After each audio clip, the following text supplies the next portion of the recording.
양화진은 한강을 중심무대로 삼은 조선 왕조에서 교통과 국방의 요충지였다.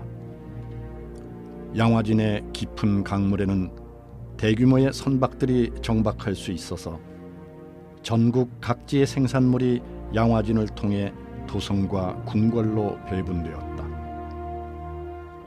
반면 이러한 천혜의 입지 조건은 한성을 넘보는 외적들이 쉽게 들이닥칠 수 있는 국방의 취약지로 만들기도 했다.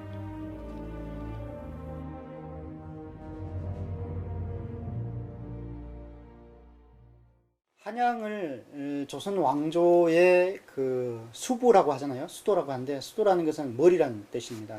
그 머리에 이르는 사람의 다른 모든 지체들이 머리에 이르는 그 연결점이 어디냐면 바로 목입니다.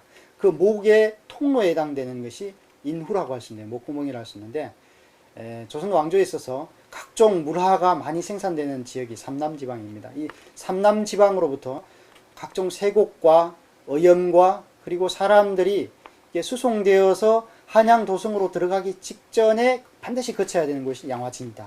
그런 점에서 양화진은 조선 왕조의 인후와 같은 중요한 곳이었고, 이곳이 교통의 역할뿐만 아니라 관광, 군사, 치안의 역할, 여러 가지 점에서 아주 그 중요성이 더해갔던 그런 곳이라고 할 수 있습니다. 구한말 조선과 서구 세력의 물리적 충돌은 주로 바다와 강에서 일어났는데 양화진도 예외가 아니었다. 쇄국 정책을 펼친 대원군은 수많은 조선인 신자들과 프랑스 신부 여러 명을 처형하였다. 중국으로 겨우 탈출한 리델 신부는 프랑스 함대 사령관 로즈에게 이 사실을 알렸고, 로즈는 대원군의 천주교 탄압을 응징하고 조선에 남아있던 선교사들을 구한다는 명목으로 출정한다. 프랑스 군함 세척은 1886년 8월에 양화진까지 침범하였고 10월에는 강화도 일부를 점령했으나 한 달 만에 강화도에서 패퇴하였다.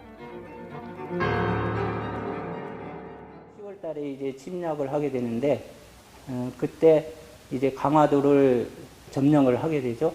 점령을 하게 되는데, 그 전까지만 하더라도 외국 선박들이 한강으로 거슬러 올라오는 그 물길을 찾으려고 무진 애를 썼는데 못 찾았어요. 그런데 이 병인양요 때 리델 신부가 이제 통역관으로 참여하고 한국인 신자 3명이 물길 안내인으로 참여를 했었거든요. 바로 이 한국 신자 3명의 도움으로 한강을 거슬러서 서울까지 오는 그런 수로를 찾아내게 돼요. 이 사건으로 대원군의 척화 의지는 훨씬 강해졌다. 그는 서양 오랑캐들에 의해 더럽혀진 한강을 사교들의 피로 씻는다면서 천주교도들에 대한 박해의 고삐를 죄었다. 양화진은 갑신 정변에 실패하고 일본으로 망명했던 개화파의 거두 김옥균이 1894년 조선 왕실에 의해 능지 처참당하여 효시된 곳이기도 하다. 이처럼 양화진은 낯선 서구의 물결과 조선의 묵은 정신세계가 순순히 합류하지 못하고 충돌해서 엄청난 파장을 일으킨 곳이었다.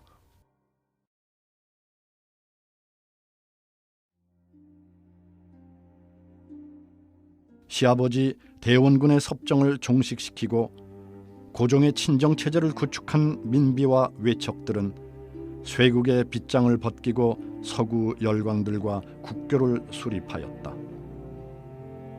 이러한 지각변동을 틈타 주로 영어권의 개신교 선교사들이 조선의 복음화를 목표로 제물포에 나타나기 시작했다. 갑신정변 당시 조종의 실력자 민영익을 구사일생으로 살려낸 알렌의 서양 의술 덕택에 선교사들과 왕실 사이에 밀접한 관련이 맺어지고, 이는 최초의 서양식 병원인 광해원의 설립으로 이어졌다.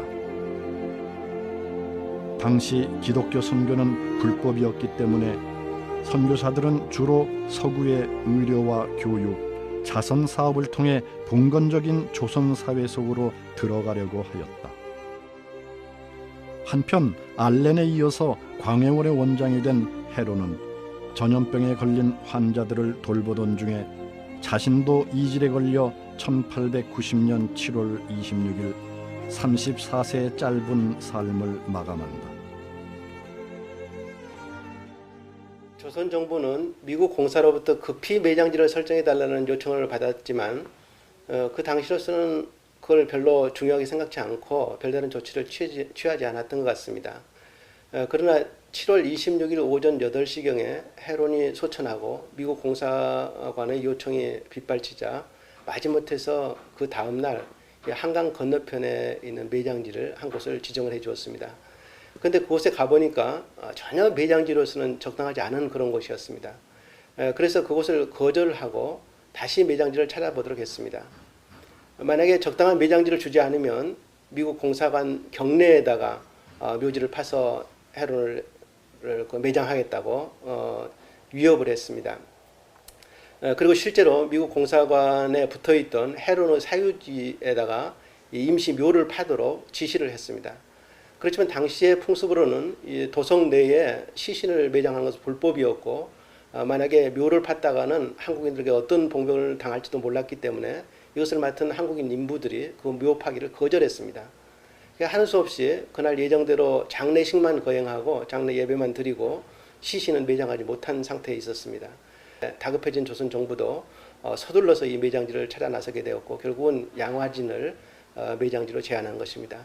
그래서 그 다음 날인 7월 28일에 이 해론의 시신을 그 양화진에 매장했습니다.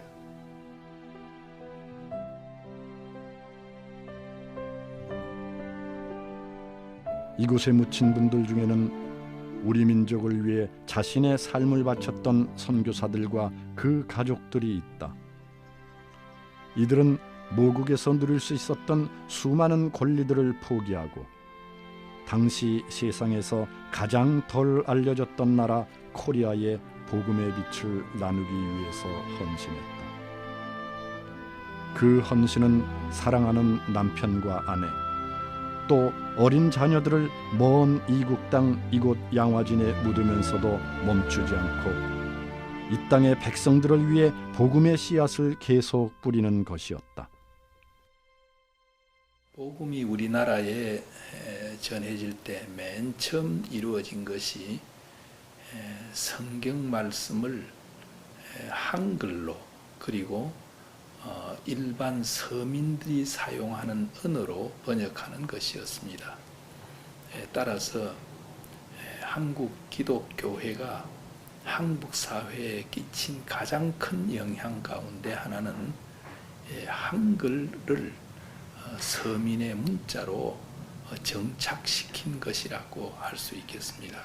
다시 말하면은 순 한글로 평민들이 사용하는 언어로 성경을 번역했다는 사실입니다. 성경의 번역과 또 성경을 대중들에게 보급하는 과정을 통해서 세종대왕 이후 문자를 만들기는 했지만은 그러나 우리 평민들의 문자로 정착시키지 못한 이 한글을